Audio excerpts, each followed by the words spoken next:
जाएगा तो लीबो कह देंगे, है ना। एक और होता है जिसको बोलते हैं फिशर प्रोजेक्शन फॉर्मूला।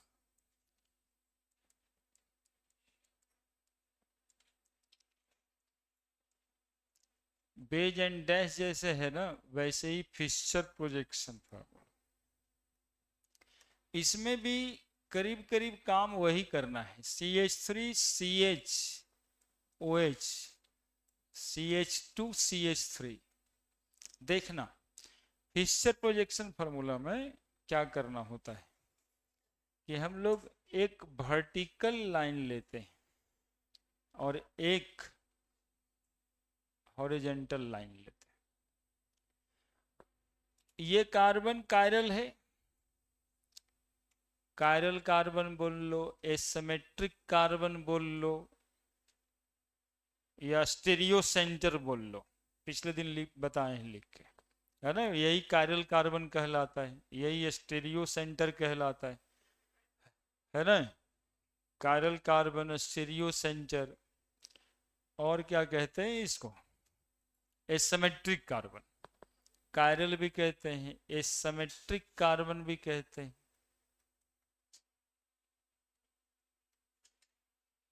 और कायरल कार्बन भी कहते हैं, एसिमेट्रिक कार्बन भी कहते हैं, और स्टेरियो सेंटर कहते हैं, स्टेरियो सेंटर कहते हैं। अब ये कार्बन जो है ना, जो स्टेरियो सेंटर है, वो यहाँ पे है। हॉरिजेंटल और वर्टिकल लाइन लेने का मतलब क्या है, सुनिएगा। चार पेन देते हैं, चार ही चाहिए, बैठो बैठो बैठो, हो जाएगा। दो ही चाहिए ना इस बार। देखिए, एक वर्टिकल लाइन और एक हॉरिजेंटल लाइन, ऐसे है ये, ऐसे ही दिख रहा है। इसको ऐसे देखिएगा यदि 3 डायमेंशनल में, तो ऐसे दिखेगा, ठीक है। जिस पर एक कार्बन अवे फ्रॉम यू, आप देखो उधर है, और एक वो कार्बन तुम्हारे आंख की तरफ पॉइंट कर रहा है। तो ये वाला पोजीशन है ना, पॉइंटिंग टुवर्ड्स अस, ये पोजीशन है अवे फ्रॉम अस। और ये दोनों प्लेन पे, ये दोनों बोर्ड पे, ये दोनों बोर्ड पे। क्या लेना है फिशर प्रोजेक्शन फार्मूला में, बोला दो लाइन, एक हॉरिजेंटल लाइन और एक वर्टिकल लाइन। वर्टिकल लाइन पे ऐसे देखना है, वर्टिकल लाइन ऊपर अवे फ्रॉम यू या अवे फ्रॉम अस, और नीचे टुवर्ड्स अस, लीजिए। और कटेगा जहां पे chiral carbon, stereo centre, chiral carbon, stereo centre. अब देखो यहाँ पे हम लोग लिख देंगे CH2 CH3, यहाँ पे लिख देंगे CH3। पेरेंट चेन पूरा हो गया ना, वर्टिकल लाइन पे पेरेंट चेन ले लेना है। एक तरफ H, एक तरफ, यही इसका फिशर प्रोजेक्शन फार्मूला है। कितना आसान। इसी मॉलिक्यूल को हम लोग ऐसे दिखा देंगे, और जब ऐसे दिखाएंगे तो इसका मिरर इमेज बनाना आसान हो जाएगा। आईना लगा दिए, आईना लगाए ही ये दिखने लगा ऐसे, OH इधर चला जाएगा, CH2 CH3, और यहाँ पे CH3, यहाँ पे H, ठीक है। ये देखो फंक्शनल ग्रुप है, और इस पॉइंट को क्या बताए, टुवर्ड्स अस, और उसको बताए अवे फ्रॉम अस। लिख देते हैं अवे फ्रॉम अस। और वर्टिकल लाइन पे क्या लेना है, वर्टिकल लाइन पे पेरेंट चेन लेना है। वर्टिकल लाइन बनाते हैं किसके लिए, बोलेंगे सर पेरेंट चेन उसी पर दिखाना है। और हॉरिजेंटल लाइन उस पर काटेंगे with stereo centre, stereo centre. ठीक है। तो अब डेक्स्ट्रोलीवो पहचान करना है इसमें। तो डेक्स्ट्रोलीवो पहचान करने के लिए ये बहुत ही अच्छा उपाय बताए। जो टुवार्ड्स अस है हम लोग अपने ही तरफ से ना ढूंढते हैं, किधर हाथ जा रहा है फंक्शनल ग्रुप को ढूंढने के लिए। ऐसे जाओ, राइट जा रहा है तो राइट वाला क्लॉकवाइज डेक्स्ट्रो, और इधर जो टुवार्ड्स अस है फंक्शनल ग्रुप को खोजने के लिए किधर जा रहे हैं हम लोग? नहीं ना, तो तुम लोग तो घूम रहा है क्लॉकवाइज एंटी क्लॉकवाइज, हम घुमा तो रहे नहीं। हम क्या कह रहे हैं? हम कह रहे हैं कि टुवार्ड्स अस से हम लोग किधर ओएच देख रहे हैं, राइट साइड में देख रहे हैं। हम तो ये बोल रहे हैं, हम तो घुमा नहीं रहे। अभी घुमाने के लिए हमको 1 2 3 4 करना पड़ेगा, है ना, जैसे पिछले दिन किए थे। तो 1 2 3 4 तो किए नहीं। ठीक है, ये एकदम से ऐसे, ठीक है, टुवार्ड्स अस, और वो 1 2 3 4 करेंगे तब फिर राइट जा रहे हैं लेफ्ट जा रहे हैं तब होगा। ठीक है, मतलब क्लॉकवाइज जा रहे हैं कि एंटी क्लॉकवाइज, इसीलिए दोनों कंसेप्ट है, राइट लेफ्ट का भी कंसेप्ट है, क्लॉकवाइज एंटी क्लॉकवाइज का भी कंसेप्ट। पिक्चर प्रोजेक्शन फार्मूला में ऐसे एक ग्लिसरल डिहाइड एक मॉलिक्यूल था ना, उसके रिलेटिव लिखा जाता है ना, इसका कॉन्सेप्ट अलग है। एक ग्लिसरल डिहाइड मॉलिक्यूल होता जहाँ यहाँ CHO होगा, यहाँ OH होगा, उससे लिखा जाता है कि ये टुवार्ड्स जो आप है ना, आपका हाथ किधर जा रहा है। ये हाथ लेफ्ट में गया तो लीवो, नाम बताइए मॉलिक्यूल का, लिख ही दें, क्या नाम लिखेंगे? डेक्स्ट्रो। क्या नाम लिखेंगे? 4 ब्यूटेन टू ऑल, और ये नाम लिखेंगे ब्यूटेन, लीवो ब्यूटेन टू ऑल। लिख दीजिए जल्दी से। फिशर प्रोजेक्शन फॉर्मूला किसी भी मॉलिक्यूल का ऐसे ही बनाते।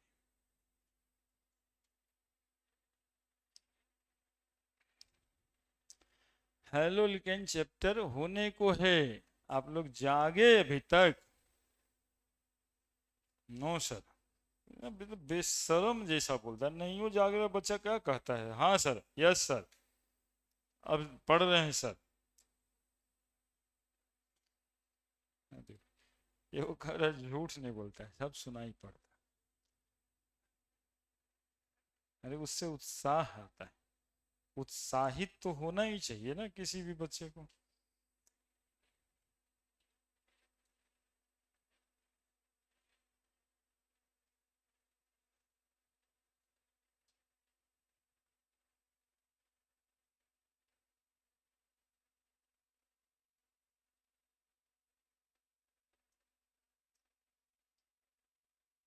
हम्म, हम्म।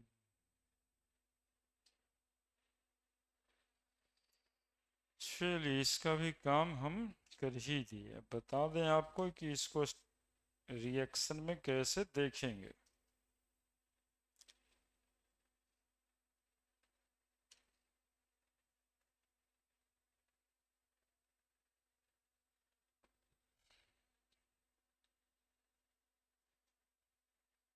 इतनी कॉम्प्लेक्स बातों को इतना सिंपल करके समझाते हैं आप लोगों को।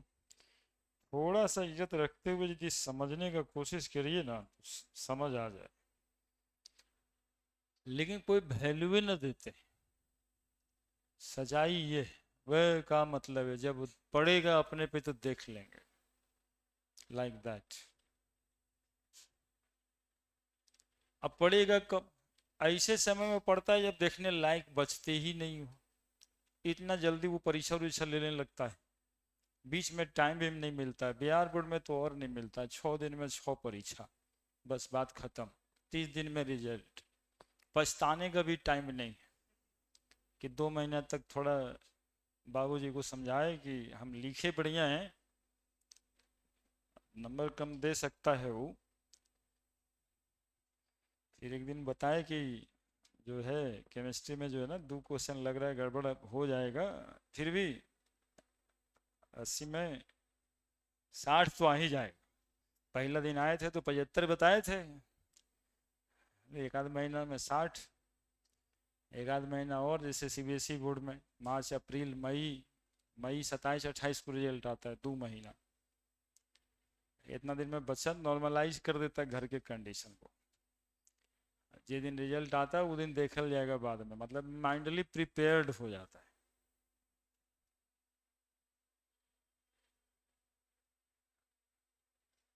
लेकिन बिहार बोर्ड में तो तुरंत परीक्षा दीजिए, होलिये से पहले देता रिजल्ट, ये बहुत खराब है। कपड़ा उपड़ा खरीदने का प्लानिंग करता रहता है लोग, और रिजल्ट आया 70%, 65%, तो वो तो बाबूजी तो बहुत रगड़ देते हैं, है ना। उसमें फेल तो होने के बाद रहता है 65%, 70%। अरे कपड़ा उपड़ा ना खरीदाएगा इस पर, जा हो गया तू, अब थोड़ा हो गया, अब होली तू मनाएगा।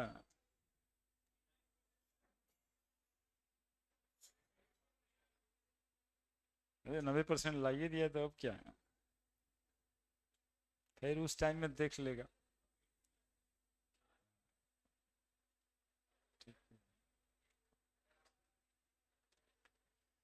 ये सब कहानी बता रहे फरवरी महीना का। एक तो प्रेशर रहता है, 14 फरवरी रहता है। हाँ, परीक्षा 1 से 7 फरवरी के बीच में हो जाता है। उस समय कितना टेंशन है? तुम लोग सोचो, कभी सोचता है, देखिए इतना नॉर्मल लोग भी बताते हैं फ्री फ्री दिमाग से बोल देते हैं पहले से अवेयर रहने के लिए। 25 दिसंबर आएगा, 20 से 25 दिसंबर आते आते हैप्पी न्यू ईयर का पूरा माहौल बन जाएगा दिमाग में। और ये माहौल 14 जनवरी तक तो मिनिमम चलना है कि नया साल आ गया, कुछ अलग होगा 2026 में। हो सकता है 2-4 दिन बाबा भी डिस्टर्ब करके रख दें यूट्यूब पे, इस राशि के आदमी को इस पर बहुत बढ़िया नंबर आने वाला है। उन लोग भी शुरू हो जाते हैं कि 25 लाख 30 लाख बच्चा परीक्षा का फॉर्म देने वाला है, तो हम भी कहते हैं इतना नंबर आ जाएगा, इस बार चिंता नहीं है, बहुत बढ़िया रिजल्ट से पास होगा। 14-15 तारीख जनवरी का वैसे बीत जाता है, फिर एडमिट कार्ड डाउनलोड होने लगता है। 22-23 जनवरी आ गया यार, 1-2 फरवरी को परीक्षा है। अब बताओ ये 7 दिन 8 दिन का जो समय मिलेगा, उसमें आदमी सेटिंग का सोचेगा कि पढ़ने का सोचेगा?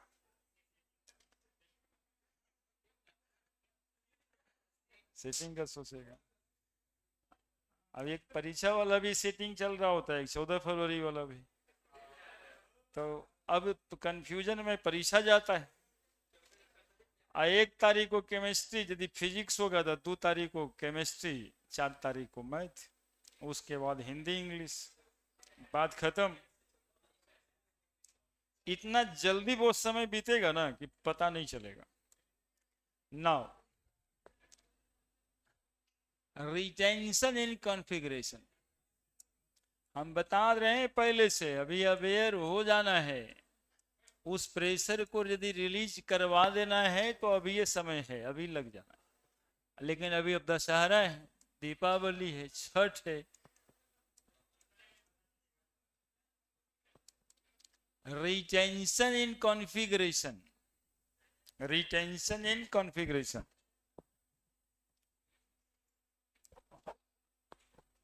रिटेंशन इन कॉन्फ़िगरेशन बहुत ही आसान चीज। रिटेंशन इन कॉन्फ़िगरेशन का मतलब होता है कि जैसा था वैसा ही प्रोडक्ट बनेगा, that is called retention in configuration. जैसे देखो, अब तो फिशर प्रोजेक्शन फार्मूला भी बना सकते हैं हम लोग। यहाँ पर एक स्टीरियो सेंटर बनाते हैं, यहाँ CH2 लेते हैं, यहाँ OH लेते हैं, यहाँ CH2 CH3 लेते हैं, यहाँ पे एक CH3 लेते हैं। ऐसा मॉलिक्यूल है, इसको हम रिएक्ट करवाए HCl से, और ल्यूकास रिएजेंट ZnCl2 रख देते हैं, है ना। अब क्या हुआ कि जहां पे OH लगा है वहीं पे Cl लगेगा, तुम लोग जानता है, और जैसे है वैसे ही बन गया। ये कहानी रिटेंशन इन कॉन्फ़िगरेशन का है। OH जहां था वहीं पे क्या जुड़ा, रिटेंशन इन कॉन्फ़िगरेशन, कोई चेंजेस कॉन्फ़िगरेशन में नहीं हुआ, है ना। रिएक्शन हुआ लेकिन product form in the same configuration as the reactant, this is called retention in configuration. जैसा रिएक्टेंट था प्रोडक्ट वैसा ही बना, ज्यादातर केस में ऐसा ही होता है। ये SN1 और SN2 का केस है जिसमें प्रोडक्ट बनने के साथ साथ कॉन्फ़िगरेशन भी बदल जाता है, ठीक है। लेकिन इसमें कॉन्फ़िगरेशन बदला है कि नहीं बदला है, बदला है कि नहीं बदला है, बोलेंगे नहीं बदला है, दैट इज रिटेंशन, है ना, रिटेन कर गया। ये स्टीरियो सेंटर तो था ही ना, HCH3H, उधर में पूरा CH2OH, स्टीरियो सेंटर था, मतलब ऑप्टिकल एक्टिविटी वाला मॉलिक्यूल था, लेकिन प्रोडक्ट बिना ऑप्टिकल एक्टिविटी का ही बन गया है, that is retention in configuration, जैसा था वैसा ही बना। If the formation of product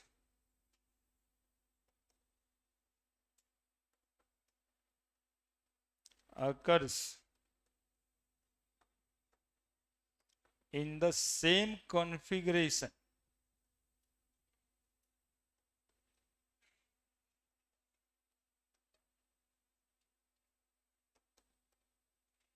as the reactant molecule,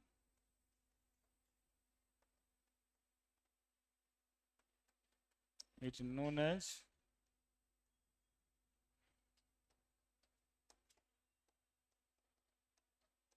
retention in configuration।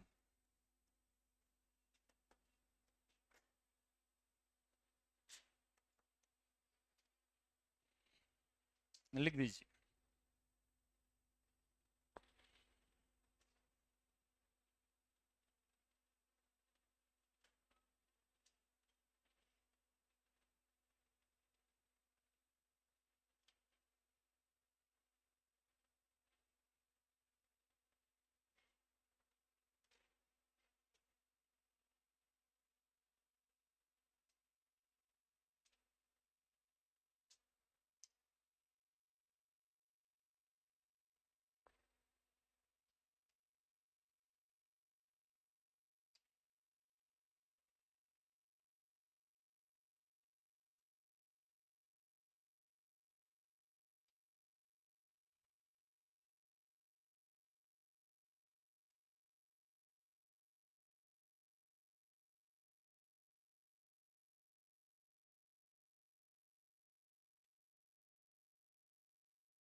ठीक है, लिख दिया। तो ऐसा होने के लिए जो है ना, स्टीरियो सेंटर वाला कोई बॉन्ड नहीं टूटा है, जानते हो, इसलिए ऐसा हुआ है। स्टीरियो सेंटर वाला बॉन्ड, ये वाला चाहे ये वाला बॉन्ड, यही ना स्टीरियो सेंटर का बॉन्ड था जहां कायरल कार्बन का, तो न ये ब्रेक हुआ ना ये ब्रेक। तो ऐसे केसेस में रिटेंशन इन कॉन्फ़िगरेशन होता है। तो retention in configuration occurs due to, क्यों होता है ऐसा, जैसा है वैसा ही क्यों रह जाता है, बदल क्यों जाता है। तो occurs due to no bond fusion at the stereo centre, no bond fusion at the stereo centre. क्योंकि आप लोगों को एक और मन में रहेगा बात कि SN1 SN2 में ये हो भी नहीं करता तो पढ़ा काहे रहे। तो रिएक्शन तो उसी के समक्ष का है, लेकिन जो बॉन्ड स्टीरियो सेंटर पे प्रेजेंट है यानी कायरल कार्बन के पास प्रेजेंट है, वो बॉन्ड नहीं टूटेगा, तब रिटेंशन इन कॉन्फ़िगरेशन।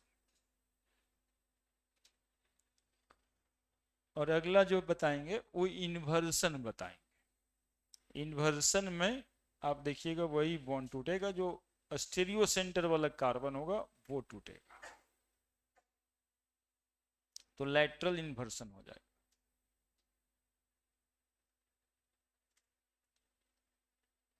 लिखिए जल्दी से।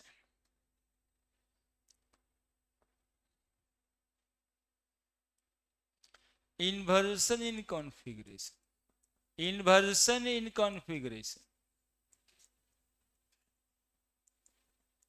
फिर दोहरा देना है जो पढ़े हो।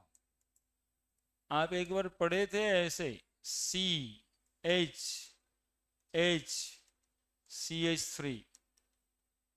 पढ़े थे ना, यहाँ था OH, और इसमें लेके हम आए HCl और ZnCl2, यहाँ से निकला Cl जो किया था बैक साइड अटैक, तो हो गया था मॉलिक्यूल ऐसे CH, दो H तो लिख दिए, एक तो CH3, इधर से जा रहा है Cl, उधर से आ रहा है OH। क्या बाबू ऐसे ही पढ़े थे ना। अब प्रोडक्ट का फॉर्मेशन हुआ तो इधर H, इधर H, इधर CH3 और इधर में Cl, निकल गया H2O। अरे यहाँ से OH और वहां से H, ये पढ़े थे। SN2 रिएक्शन मैकेनिज्म है। जरा देखिए छतरी उल्टा हुआ जैसे नहीं लग रहा है क्या? जैसे देखिए आप, ये इधर में इस तरह का टेट्राहाइड्रल अरेंजमेंट था ऐसे, अब इधर में ये अरेंजमेंट हो गया ऐसे, ठीक है। This is called retention in configuration, ऐसे ऐसे, है ना। इसको बोलते हैं इन्वर्सन इन कॉन्फ़िगरेशन, चूंकि लैटरल इन्वर्सन हुआ, ठीक है। तो यदि कॉन्फ़िगरेशन उलट गया तो SN2 रिएक्शन में ऐसा होता है, और ये किसका एग्जाम्पल है? Inversion in configuration. कौन सा बॉन्ड टूटा? बोलेंगे सर स्टीरियो सेंटर, ये वाला OH वाला बॉन्ड टूटा, है ना। ये कार्बन था स्टीरियो सेंटर, इसमें भी नहीं दिखाई दे रहा है, स्टीरियो सेंटर नहीं है क्योंकि दो H है। वैसा बना देंगे तो हो जाएगा, है ना, वैसा बना देंगे तो हो जाएगा। कहने का मतलब इन्वर्सन इन कन्फ्यूजन समझना है। इन्वर्सन में क्या हुआ? If the product is form with lateral inversion of the reactant molecule, then it called inversion in configuration. If the product formation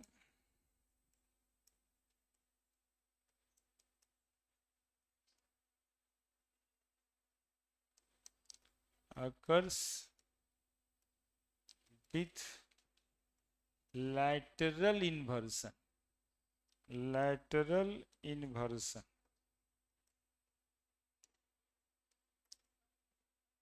lateral inversion को ही बोलते हैं that is of having non superimposable mirror image,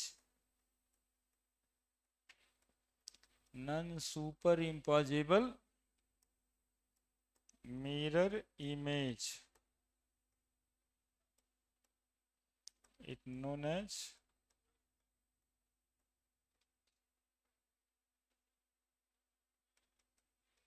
inversion in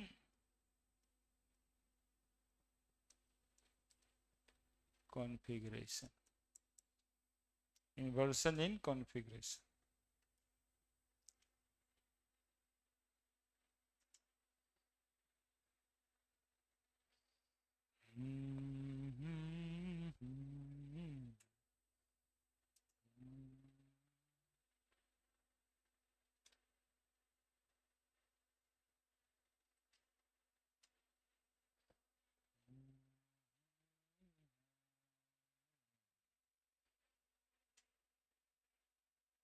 तो inversion retention.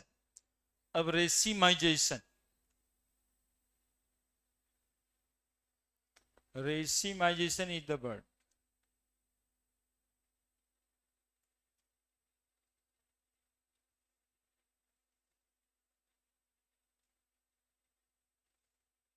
पिछले साल जो है ना, इसी साल रिजल्ट होली के, लगता है कि जिस दिन अगजा जलाया जाता ना उसी दिन आया था, सेम डेज में। होली से दिन पहले वही अगजबों में। हाँ तो अगजा था ना उस दिन। मतलब कपड़ा रह गया दुकान में, बाबूजी लेके घर ही नहीं आए शाम में। वह ये जो है। अब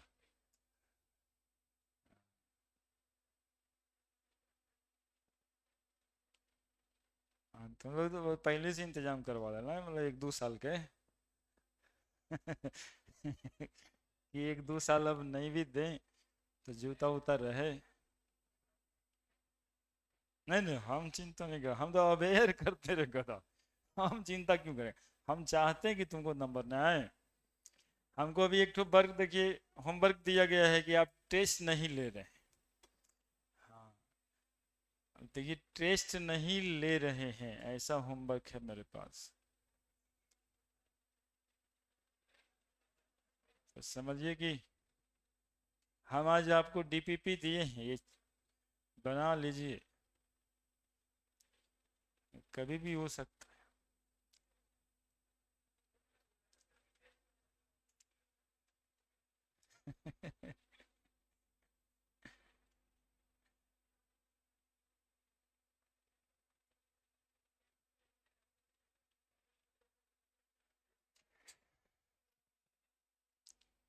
ये प्रेशर बन रहा है गार्जियन की तरफ से, तो हमको टेस्ट भी लेना पड़ेगा।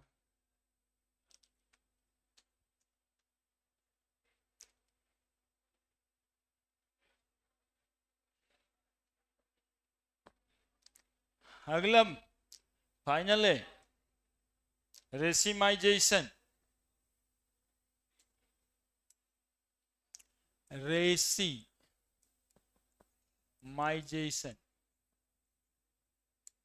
बच्चा सुनेगा।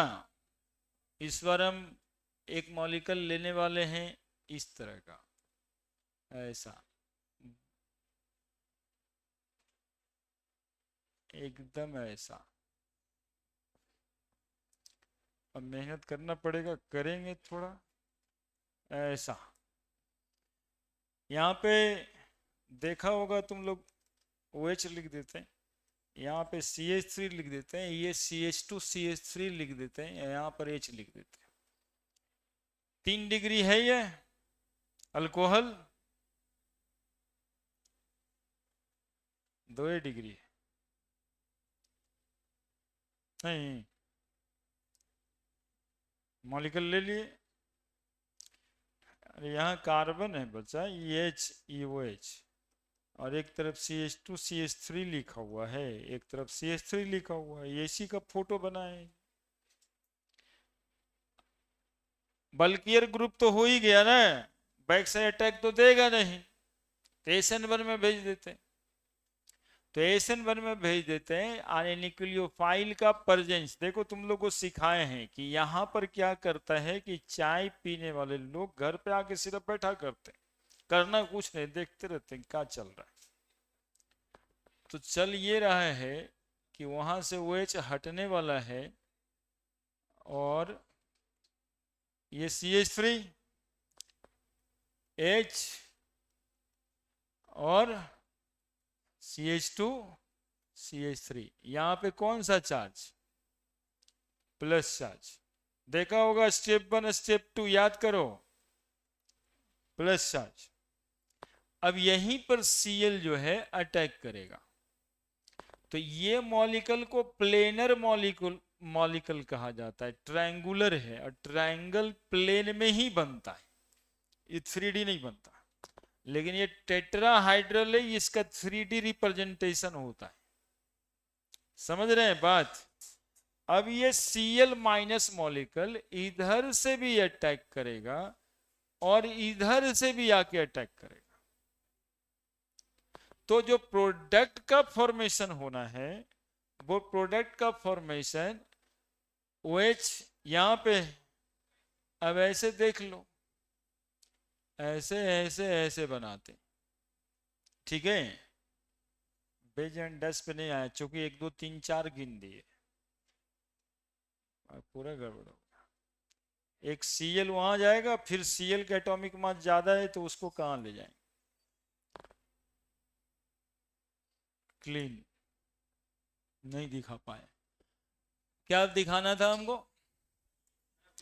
अरे रुको, नहीं गड़बड़ था। रेसिमाइजेशन, वाल्डन इन्वर्सन नहीं ना, वो 1 2 3 4 गिन के लिए थे। देखिए ऐसे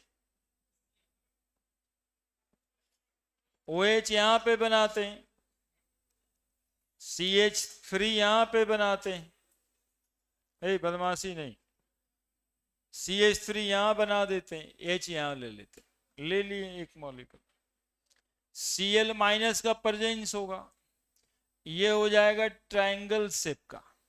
ट्रायंगल का मतलब H CH3, इधर हो जाएगा CH2 CH3, और यहां पे कौन सा चार्ज? प्लस चार्ज, ठीक है। यहां पे कौन सा चार्ज? Plus charge. उल्टा ले लो, Cl ही ले लेते हैं, यहां NaOH ले लेते हैं, तो NaOH का कौन सा मॉलिक्यूल न्यूक्लियोफाइल है? OH minus. Cl यहां से हटेगा, बेईमानी कर रहा होता है, पिछला वाला काट के यहां से बनाना, अभी सुनते भी रहो ना, बनाने क्या जरूरी है। Cl हटा, यहां से प्लस चार्ज पड़ा, अब कौन अटैक करने वाला है? OH माइनस का दो तरफा अटैक होगा, इधर से भी अटैक होगा और इधर से भी अटैक होगा। अब देखो जो प्रोडक्ट बनेगा वो ऐसा बन सकता है, देखो बनाना होता है ना, H ऐसे बना देते हैं, CH2 CH3, रिएक्टेंट देख रहे हो, रिएक्टेंट H, और OH यहां पे लगा देते हैं। अब दूसरा प्रोडक्ट जो उधर से अटैक हुआ वो ऐसा भी बन सकता है क्या? OH इधर, CH3 इधर,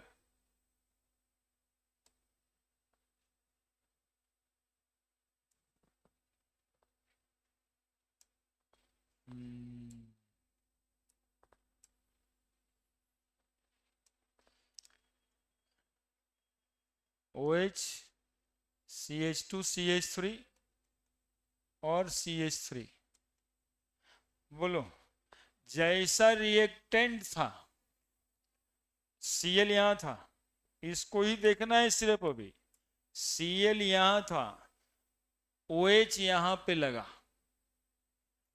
Cl यहां पे था, OH उल्टा लगा, और ये एक दूसरे का मिरर इमेज है या नहीं है? मिरर इमेज है या नहीं? एक प्रोडक्ट बना, जहां Cl था वहीं OH लगा, that is called retention in configuration, पिछले पढ़ाए थे। और दूसरा प्रोडक्ट बना, जहां Cl था उसके अपोजिट साइड में OH लगा, that is inversion in configuration. और दोनों का अमाउंट यदि इक्वल हो तो ये दोनों को मिला करके जो मिक्सचर बनेगा, that phenomenon is called as racemisation. ये mixture of dextro and levo isomer called as racemic mixture, phenomenon is called racemisation. अब लिख देते हैं कौन सा रिएक्शन में हुआ ये? SN1 reaction. Enduring SN1 reaction, product is formed with lateral inversion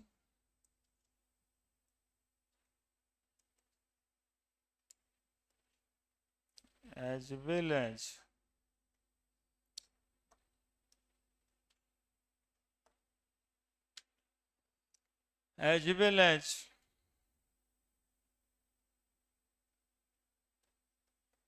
retention in configuration.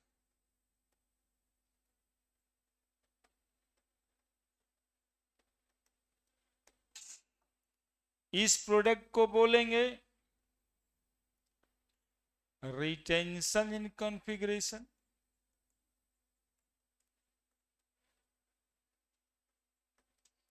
इसको बोलेंगे inversion in configuration.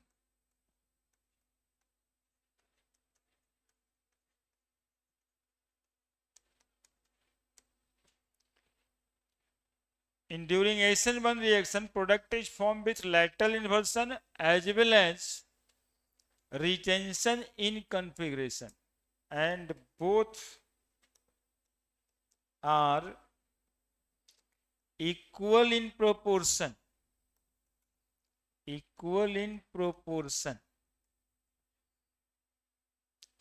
known as racemic mixture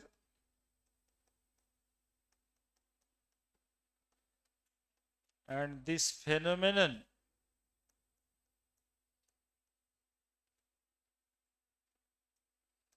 is known as racemization.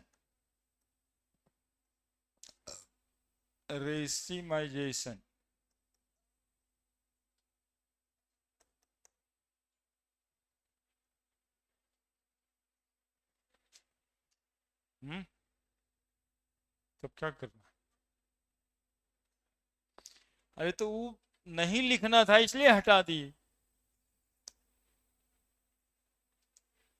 उस पे आपको समझना मुश्किल हो जाता है, इतना सिंपल करके समझाते हैं वो तो समस्या है।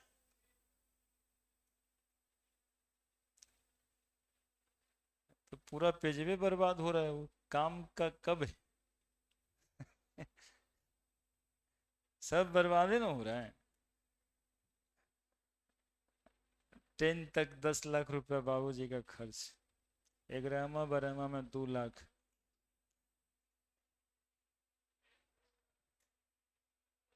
हर साल 1 लाख रुपया खर्च है यहाँ स्कूल में पढ़ाने में, बस में।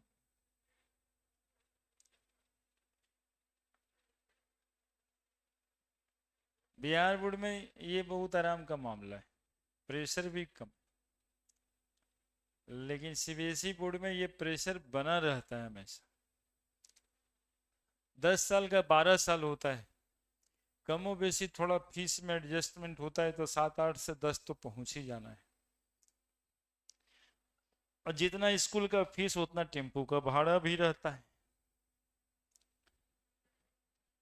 या फिर आने जाने के लिए पेट्रोल। अकेले आने देना चाहते नहीं तो 6ठे में बर्बाद हो जाएगा। 9वां 10वां तक सेव करना रहता है, 11वां 12वां में खुला छूटता है बस।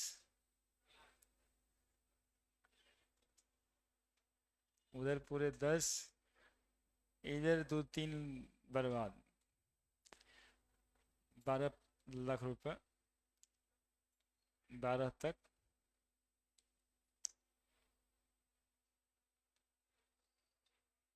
फिर भी बाबूजी लोग बहुत हिम्मती होते हैं, हिम्मत नहीं हारते।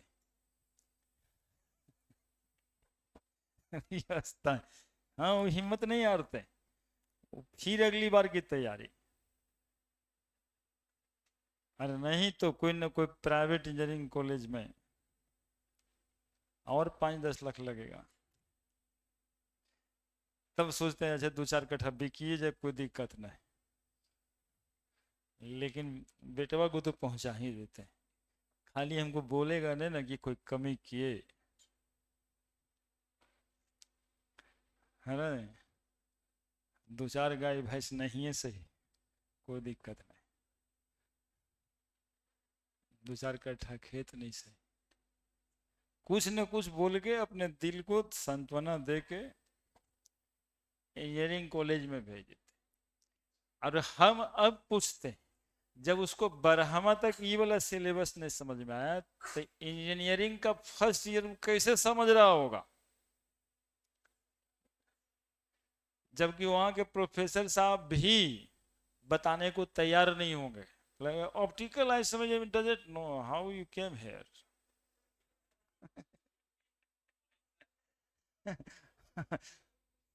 और उस समय में उसको बहुत भारी सोशल बेइज्जती लगेगा, इंजीनियरिंग कॉलेज में हमको ऐसे बोल रहे हैं।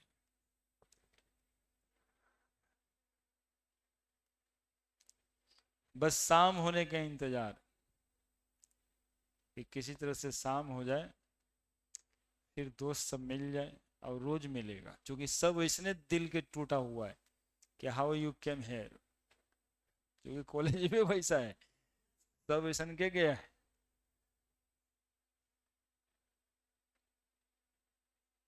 फिर थ्री इडियट वाला कहानी शुरू होगा कि हमको करना क्या था, कर क्या रहे हैं। ये बहुत बड़ा समस्या है, सामाजिक समस्या है।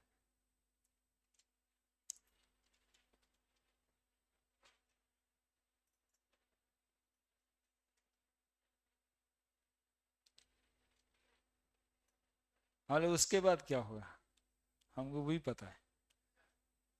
सेकेंड ईयर होगा, 2 सेमेस्टर बैक लगा के, मतलब 2 सब्जेक्ट में बैक लगा हुआ, मतलब वो पढ़ेगा उस दिन यूनिवर्सिटी एग्जामिनेशन की तरह होता है। लास्ट में वो भी होता है कि 15-20 क्वेश्चन रट लिया, उसी से जाकर लिखा जाएगा, जैसे यहाँ बीएससी एमएससी में होता है वैसे ही वहाँ भी चलेगा। एक आध दो सब्जेक्ट में कोर्स लगेगा। फिर सेकेंड ईयर में, जैसे ही सेकेंड ईयर में जाना है वैसे ही फिर गांव में बच्चा को पकड़ना है, अरे तोरा एडमिशन लेना है, चल इंजीनियरिंग कॉलेज में पहुंचा देते। अर्निंग विथ, मतलब शुरू हो गया वो। अब वो 10,000 5,000 कॉलेज में कमा करके एडमिशन करा करके प्रैक्टिकल निकलवा रहा है अपना, सर को घूस घूस दे करके अपना सेमेस्टर का एग्जामिनेशन भी निकलवा ले रहा है।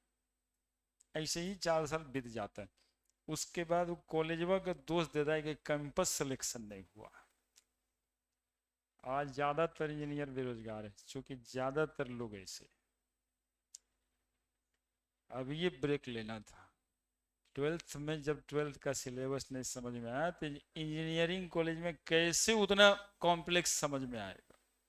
यहाँ इंथैल्पी इंट्रोपी नहीं बुझा रहा है, वहाँ इंथैल्पी इंट्रोपी के बाद शुरू होगा थर्मोडायनामिक्स।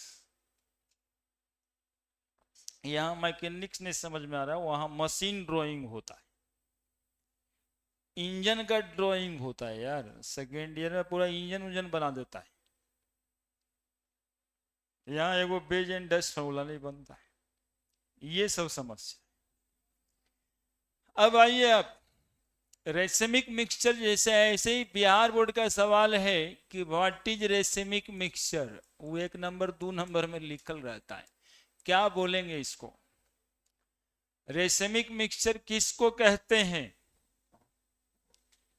तो 2 इनांसियोमर पढ़े हम लोग, ऑप्टिकल आइसोमर डेक्स्ट्रो और लीवो, दोनों का इक्यू मोलर अमाउंट में मिक्सचर, 1 मोल डेक्स्ट्रो होगा 1 मोल लीवो होगा, थोड़ा भी कम बेसी नहीं, तो उस मिक्सचर को कहेंगे racemic mixture.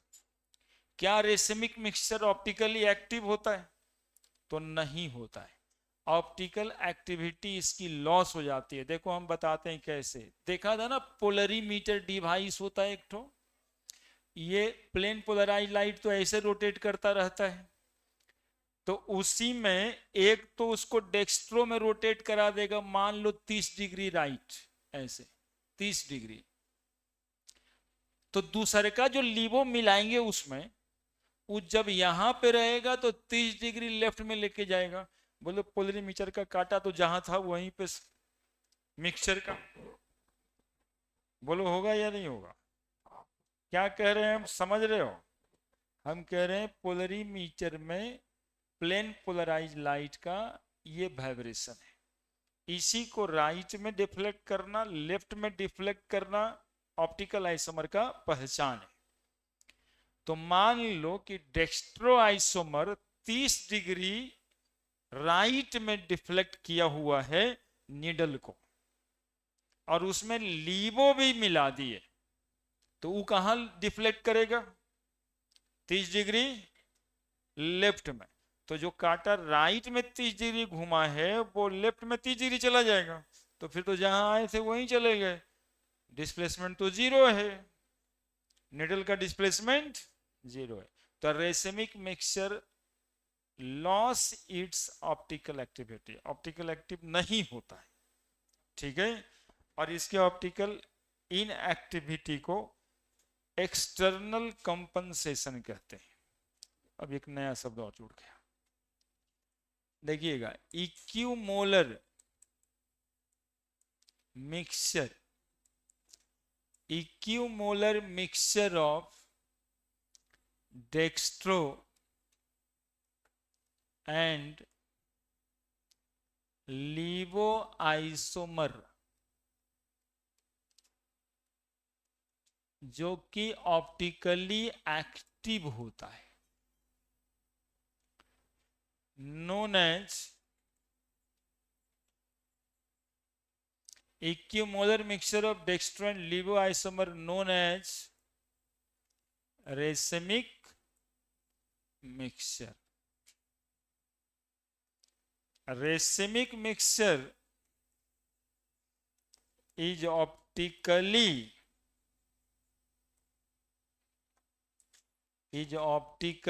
inactive.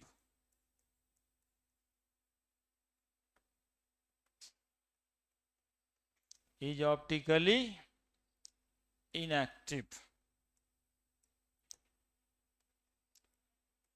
Optical inactivity, inactive racemic mixture due to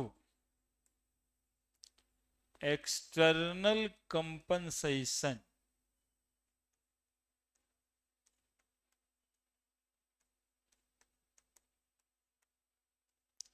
optical inactive होने के दो कंपनसेशन है, एक एक्सटर्नल कंपनसेशन और एक इंटरनल कंपनसेशन।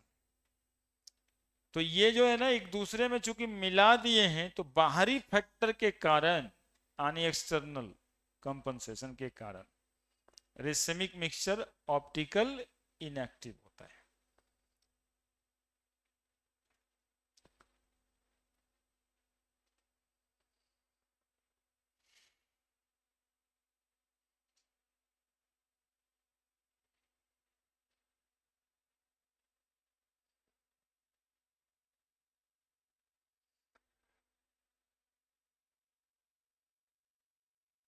तो हम इसलिए ये सब बात बता रहे थे आप लोगों को ना कि समय है, थोड़ा सजग हो जाइए, अगले साल ही इंजीनियरिंग कॉलेज में आप जा सकते हैं ड्यू टू बाबूजी। लेकिन आपका क्या होगा? वो तो अपना सामाजिक बढ़ावा के लिए आप इंजीनियरिंग कॉलेज में एडमिशन करेबे करेंगे। यहाँ तक जब पहुंचा दिए 10 लाख से नहीं मन भरा तो 2-3 लाख हो, 15 तो 5 और सही, 20 लगेगा। उसके बाद तो छोड़ेंगे ना भाई, एक दिन अब कहेंगे बीटेक करा दी यार, अब क्या, अब तो कुछ अपने से सोचो।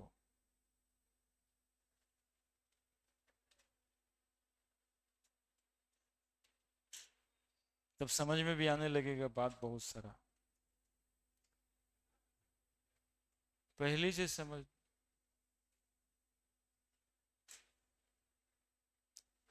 हम तो इसलिए ऐसा बोलते हैं कि ऐसा करने के बाद हमारे पास बचा आता है सर केमिस्ट्री का नोट्स दे दीजिए, कि अब क्या करेगा सर, पढ़ाएंगे तो पढ़ाएंगे और क्या करेंगे, लेकिन बीटेक एमटेक करेंगे क्या, तो पढ़ाएंगे फिर चैप्टर चैप्टर चैप्टर चैप्टर। और हम कभी मॉलिकुलर ऑर्बिटल थ्योरी का नोट्स, कभी बोर मॉडल का नोट्स सब भेजते रहते हैं। अभी शेयर कर दे रहे, पूरा वीडियो शेयर कर देते हैं, पढ़ा ही रहा है। ये देखो, पढ़ाना एक ऐसा चीज होता है ना कि शुरुआत से पता होगा कि शिक्षा बांटने से बढ़ता है।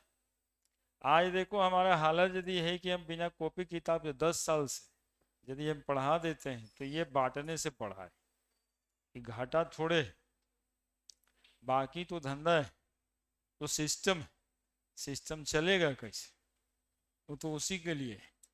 लेकिन यदि कोई चाहता है तो उसको छोड़ कैसे दिया जाए, वैसे बढ़ता है। अब थोड़ा सा एक कंपाउंड देखना है, बस यही अंतिम है। मेजो कंपाउंड्स, डेक्स्ट्रोलीवो के अलावा एक और ऑप्टिकल इनएक्टिव कंपाउंड होता है, एक्टिव नहीं, मेजो कंपाउंड्स।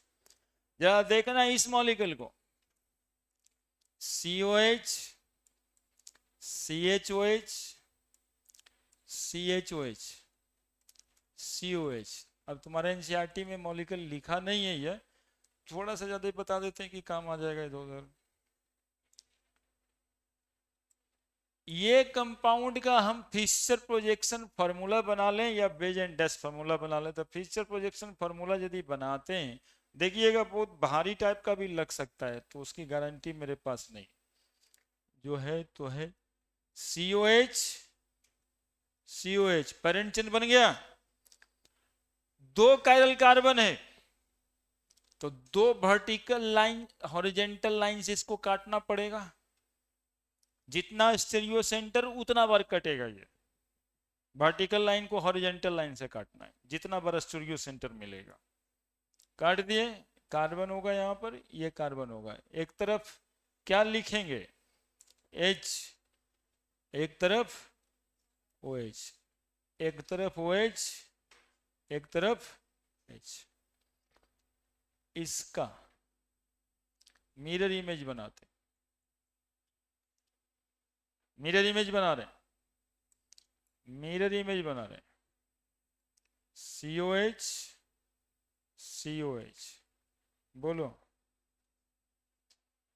OH ये वाला इधर चला जाएगा क्या, H इधर OH आ जाएगा, इधर H, यही अपने तरफ है, अपने तरफ से राइट में गया ये डेक्स्ट्रो, अपने तरफ से लेफ्ट में गया ये। ऊपर से ना देखना शुरू करिएगा, कोई एक मापदंड ही रखना होता है। फिशर साहब का मापदंड यही है। लेफ्ट में ये कौन सा मॉलिक्यूल बना है, लीवो। जनरली आदत रहता है आदमी का कि पहला जो बनाया उसको डेक्स्ट्रो लिख ही देगा, ऐसा नहीं है, ये तो ये डिसाइड करेगा ना।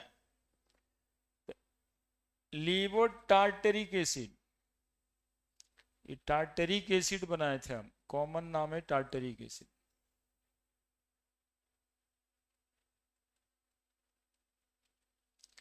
तो ये बन जाएगा डेक्स्ट्रो टार्टरिक एसिड। डेक्स्ट्रो को प्लस भी लिख सकते हो,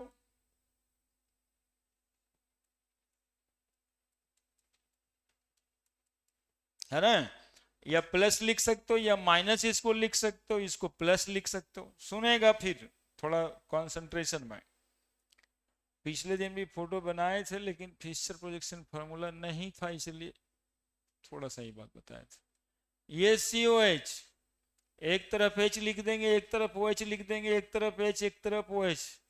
मॉलिक्यूल तो ऐसे भी बनाया जा सकता है या नहीं बनाया जा सकता, और जब हम ऐसे बनाएंगे तो आपको दिखाई पड़ रहा होगा, पिंक से दिखाते हैं, यही बतवा पिंक से देखना था।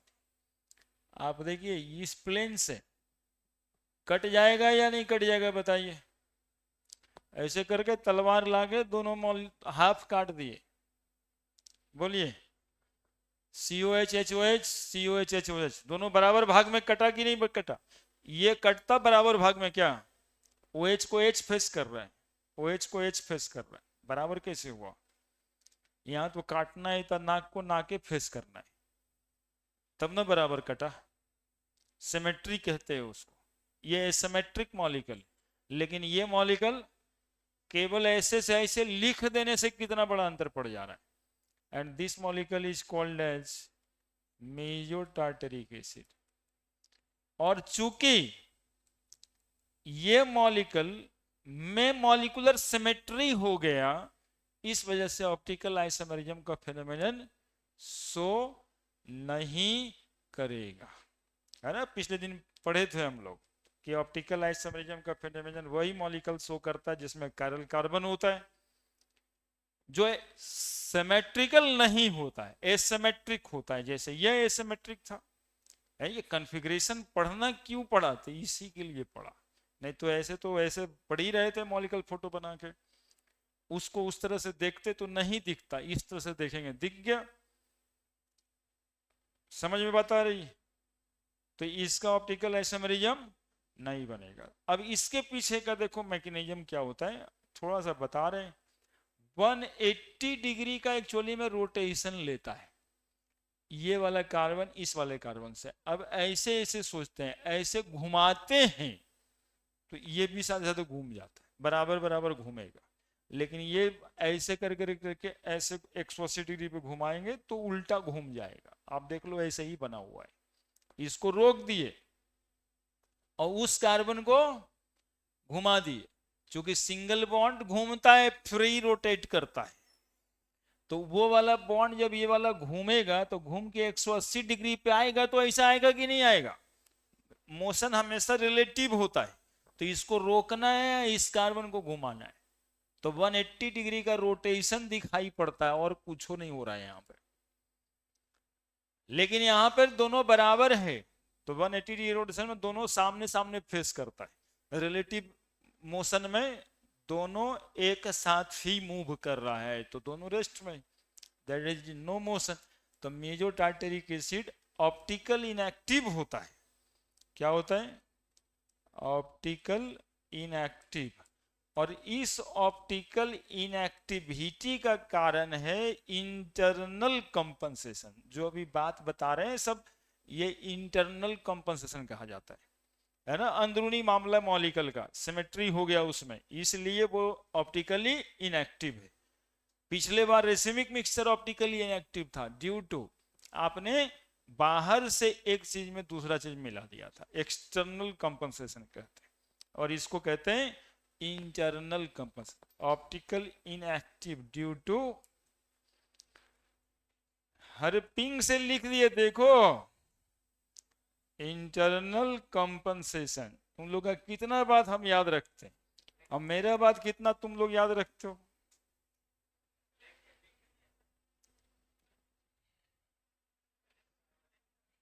पिछले दिन डिमांड किया था कि पिंक सर, लेकिन आज लिख दिए।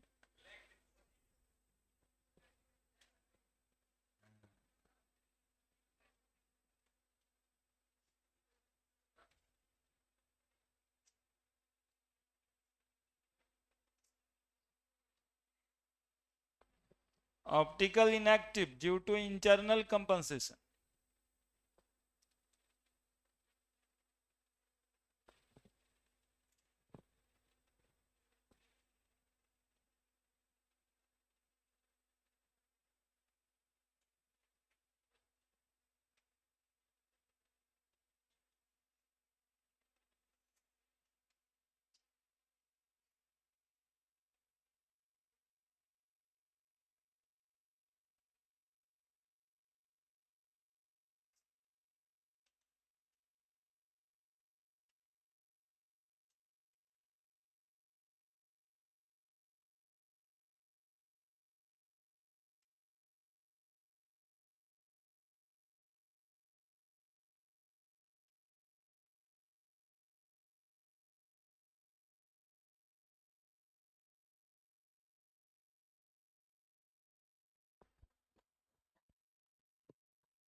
फिफ्टी फिफ्टी मिक्सचर लिखा है किताब में, मतलब इक्विमोलर मिक्सचर। ऐसा ना कि 50-50 मतलब कुछ और से समझने लगे।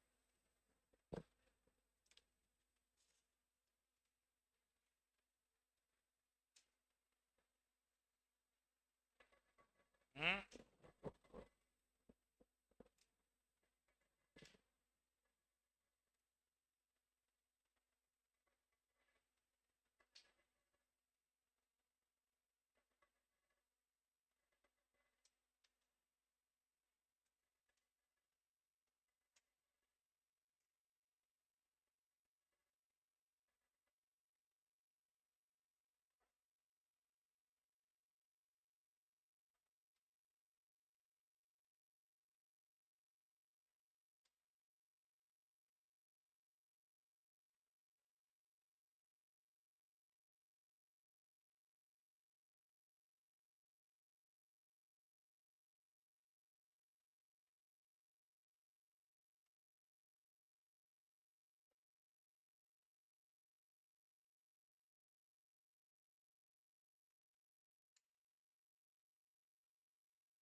अरे बहुत ही बज गया यार, जल्दी लिखो ना, सोचे थे कि कुछ और पढ़ा देंगे।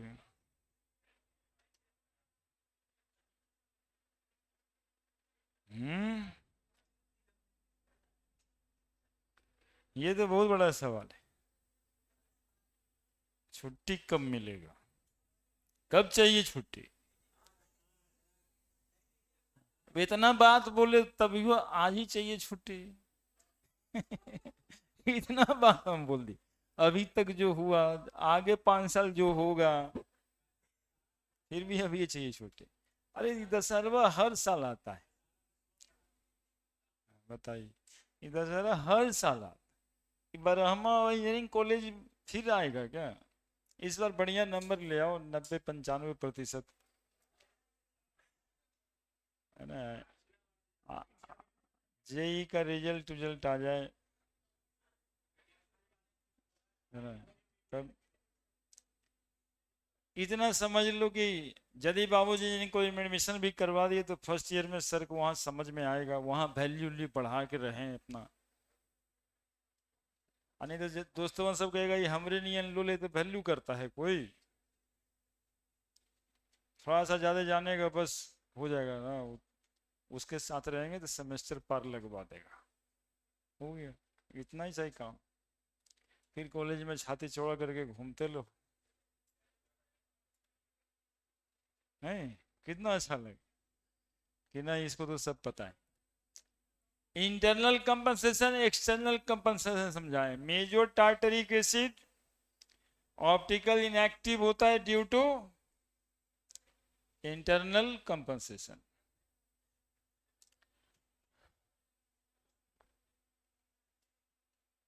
Now nucleophilic substitution reaction in halogen nucleophilic substitution reaction in halogen। सुनना थोड़ा सा बाबू, अब हेलोरिन स्टार्ट कर दिए, प्रिपरेशन हो चुका था, प्रॉपर्टीज में बहुत बात नहीं है। एक न्यूक्लियोफिलिक सब्स्टिट्यूशन आज पढ़ाते हैं, अगली क्लास में electrophilic substitution reaction in haloarene बताएंगे। न्यूक्लियोफिलिक सब्स्टिट्यूशन इन हेलोरिन देखो ना पहले एक बार समझ के, ये ऐसा रिएक्शन है कि होबे नहीं करता है, पढ़ना है कि क्यों नहीं होता। ये देखो यहाँ पे Cl लगा देते हैं,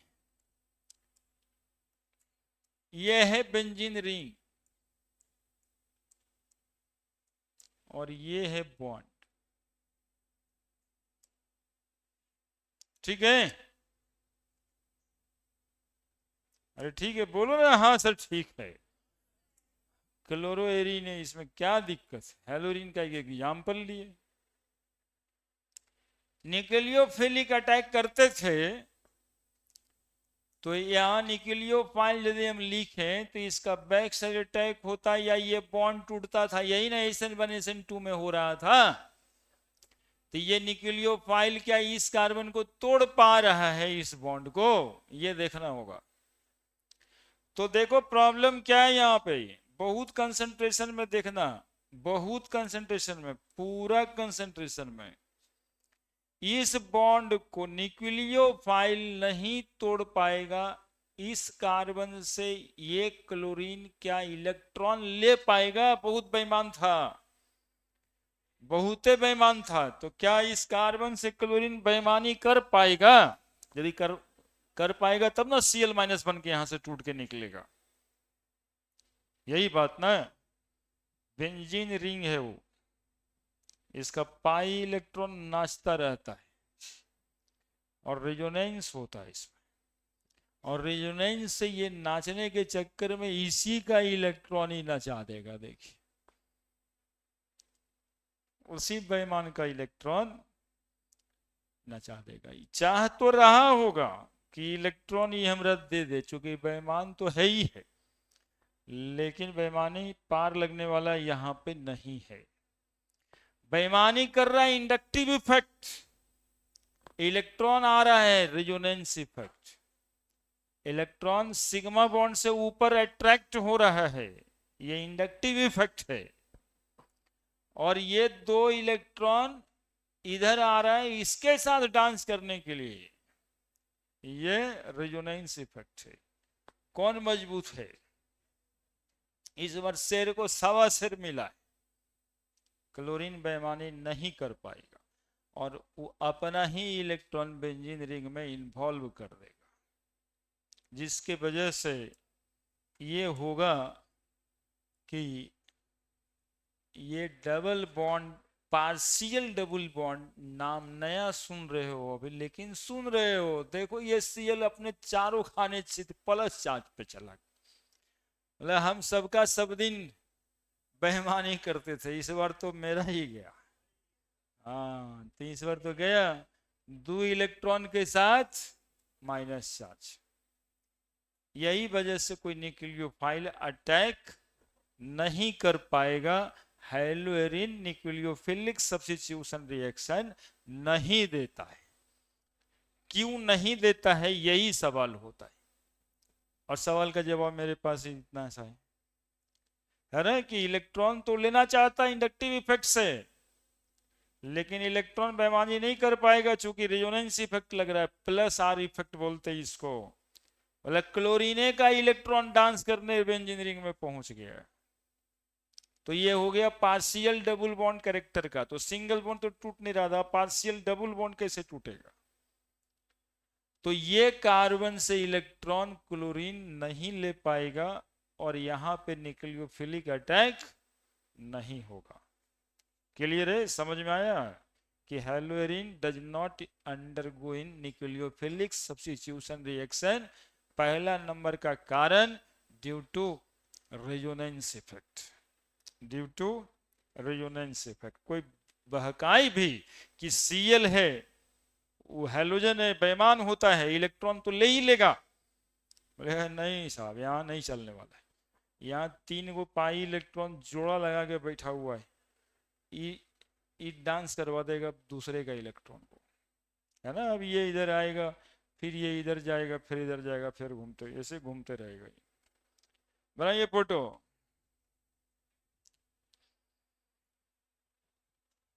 जो सीएल सबका इलेक्ट्रॉन लेके minus charge, partial minus charge पड़ता था, आज वहां पर भी क्या दिखाई पड़ रहा है? Plus charge.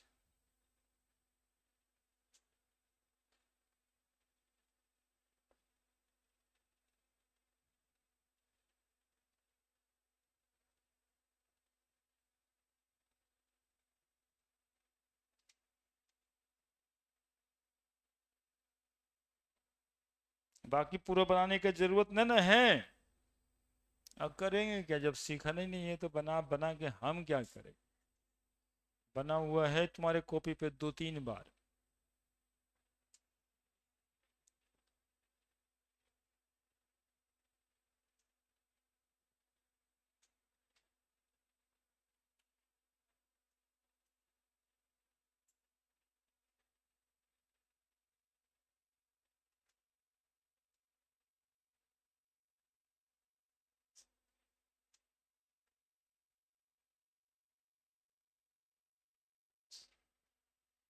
ठीक है, क्या लिख दिया जाए? बना लिया photo?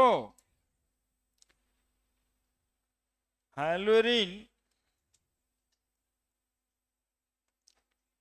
can't undergo in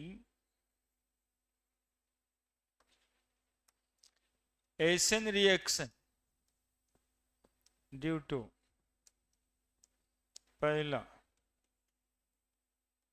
resonance effect,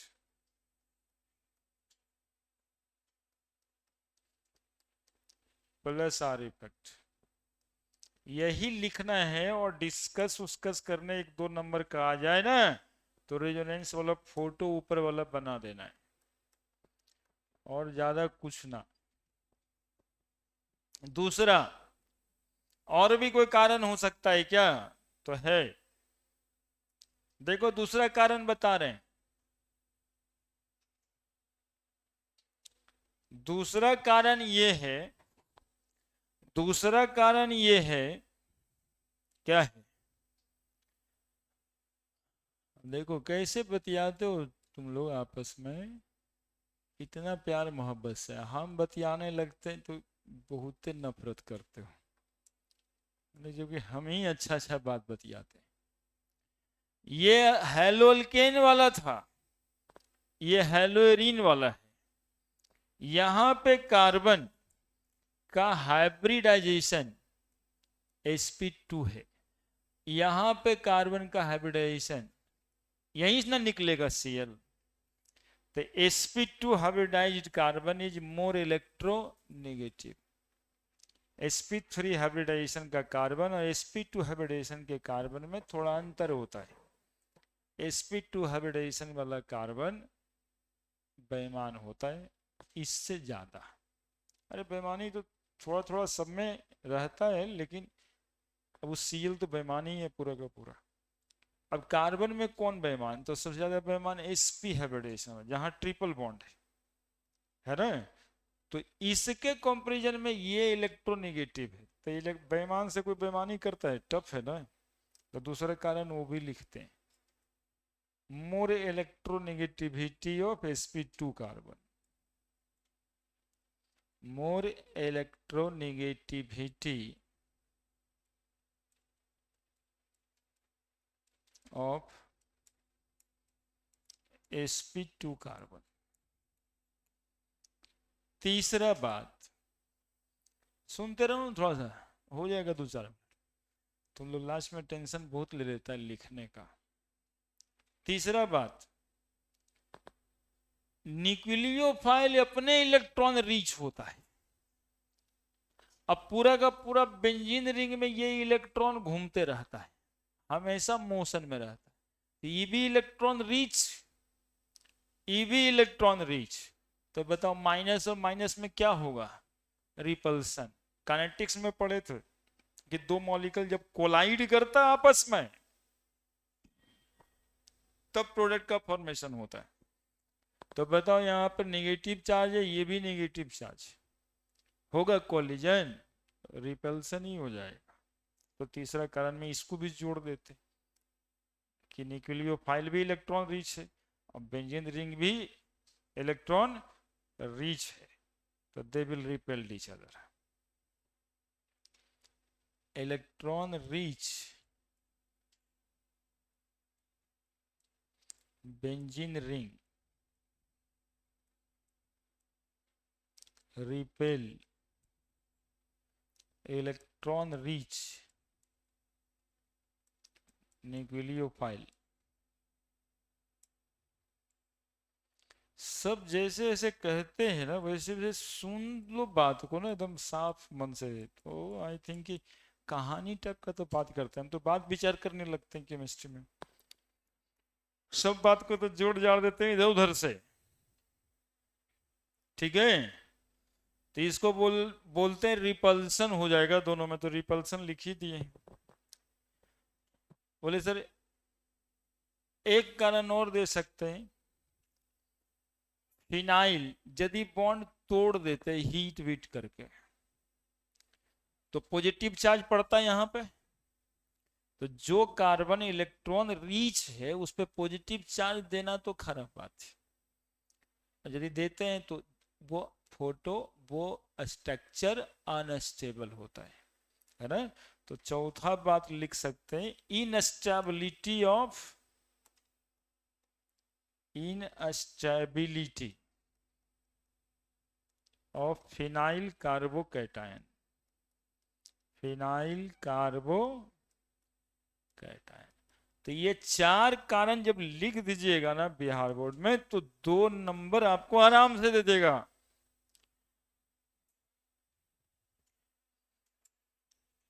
कि न्यूक्लियोफिलिक सब्स्टिट्यूशन रिएक्शन क्यों नहीं होता हेलोएरीन में।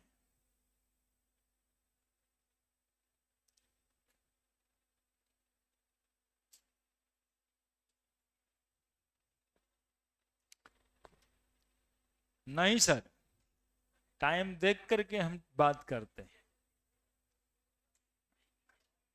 हाँ? अभी है 10 मिनट समय। 56। 4 मिनट और स्लो हो गया है, पहले से तो 5 मिनट स्लो रहता था। अब सुन लो, सुन लो, बात स्टार्ट हुआ है तो बात पूरा होगा। यदि कोई चाहे कि ना हम इस पर न्यूक्लियोफिलिक सब्स्टिट्यूशन रिएक्शन करेंगे तब होगा। इतना कारण नहीं होने का है। अब होने का एक ही वो कारण है कि बॉन्ड है और बॉन्ड तो टूटेगा।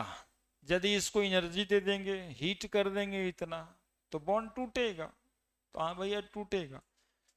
तो करीब करीब 600-700 केल्विन टेम्परेचर देना पड़ता है, यानी 300 डिग्री सेंटीग्रेड के करीब में हीट। मतलब जबरदस्ती नहीं, बहुत ही जबरदस्ती हो गया, अपने से नहीं हुआ रिएक्शन। पहले जितना रिएक्शन पढ़ रहे थे उसमें हीट का हम चर्चा भी ना किए, सब तो अपने से हो जा रहा था नॉर्मल रूम टेम्परेचर पे, थोड़ा हिला देने से, थोड़ा गर्म कर देने से। लेकिन ये रिएक्शन उस कंडीशन में नहीं होगा। अब यहाँ पे कंडीशन क्या लेना पड़ेगा, special condition for the reaction. अब 300 केल्विन टेम्परेचर पे आप हीट करेंगे, बॉन्ड टूटेगा, उतना ही बॉन्ड एनर्जी का वो बॉन्ड है तो बॉन्ड टूट जाएगा और OH जुड़ जाएगा, Cl टूट जाएगा और OH जुड़ जाएगा। तो यहाँ पर नीचे लिख दो, अगले दिन ही पढ़ना, लेकिन यहाँ नोट करके ये बतवा लिख दो कि न्यूक्लियोफिलिक सब्स्टिट्यूशन रिएक्शन, नीचे नोट में, उसी से आगे शुरू करेंगे। Nucleophilic substitution reaction in case of